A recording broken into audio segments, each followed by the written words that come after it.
Next question देखिए बेटा। Question number 9। Question number 9 में हमें दिया हुआ है, एक फार्मर ने कनेक्ट किया है एक पाइप, इंटरनल डायमीटर उसका कितना गिवन है 20 centimetre, from a canal into a cylindrical tank.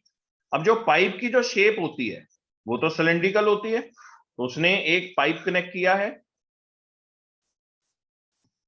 Into a tank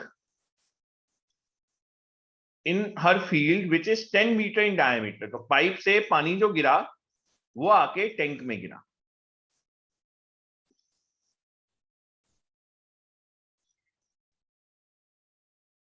ये जो पाइप से आके पानी गिरेगा ये किस में गिर रहा है, टैंक में आके गिर रहा है। ठीक है ऐसे। तो अब हमें क्या गिवन है इसमें, डायमीटर इंटरनल कितना गिवन है, स्मॉल आर 20 सेंटीमीटर, तो डायमीटर हो गया, रेडियस हो गया 10 centimetre. In her field which is 10 metre in diameter, इसका जो रेडियस गिवन है वो गिवन है 5 मीटर और डेप्थ गिवन है 2 मीटर। रेडियस भी गिवन है, हाइट भी गिवन है। If the water flows through the pipe at rate of 3 kilometre per hour, find the time taken to fill the tank. तो जिससे पानी आ रहा है पहले हम उसका वॉल्यूम निकाल लेते हैं। तो volume of water in 1 hour, फिर से मैंने क्या किया, स्पीड में से उसका क्या ले लिया, आर। तो इस बार हाइट कितनी बन जाएगी, फिर हाइट बन जाएगी 3 किलोमीटर, 3 इंटू 10 की पावर 3 मीटर्स। किलोमीटर को कन्वर्ट कर लिया मैंने 3 इंटू 10 की पावर 3 मीटर्स में। तो फॉर्मूला होगा, क्योंकि सिलेंड्रिकल शेप है, pi R square H. Volume of water in 1 R is pi R square H. Pipe भी तो सिलेंड्रिकल शेप में होता है, पिछली बार क्यूबॉइडल शेप में था तो मैंने एलबीएच लिया था। अभी मैं पाई की वैल्यू नहीं डालूंगा, आर की वैल्यू मेरी है 10 और डिवाइडेड बाय करूंगा 100 और उसका करूंगा स्क्वायर।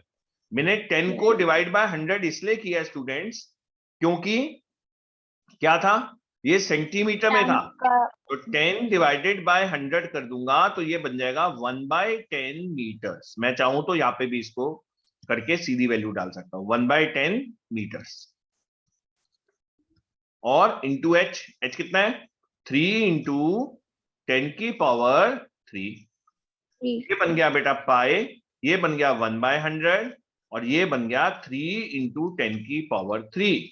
2 जीरो से ये कैंसल, 2 बच गया, तो आंसर बन गया तुम्हारा 30 पाई और मीटर क्यूब। ये आ गया वॉल्यूम इन 1 आवर। अब वॉल्यूम ऑफ टैंक वो कितना है, वो भी पाई आर स्क्वायर एच है, वो भी तो सिलेंड्रिकल शेप है, इसी वजह से मैंने पाई नहीं काटा था, दोनों तरफ पाई है।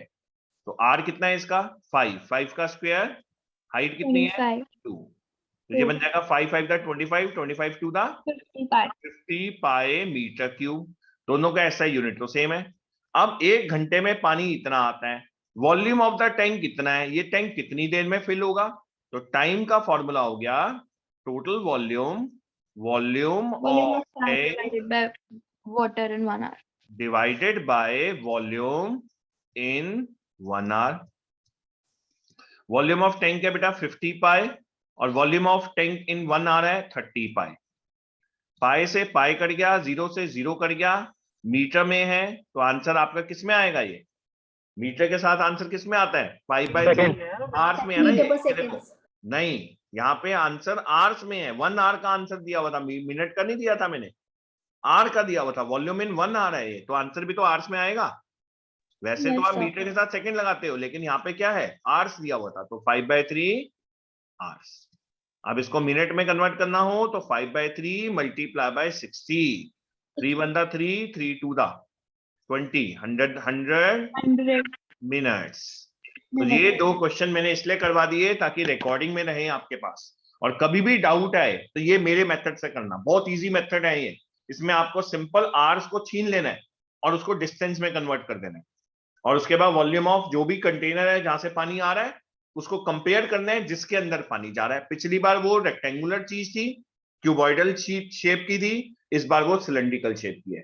इसके अलावा तीसरा क्वेश्चन इससे रिलेटेड कुछ बनता ही नहीं है, ये 8th और 9th की वैल्यू चेंज होके आएगा, बट आएगा ऐसा ही क्वेश्चन, और ये फेवरेट क्वेश्चन है टीचर्स का। तो इसको अच्छे से समझ के उतार लो और प्रैक्टिस जरूर करना है इसको, ठीक है।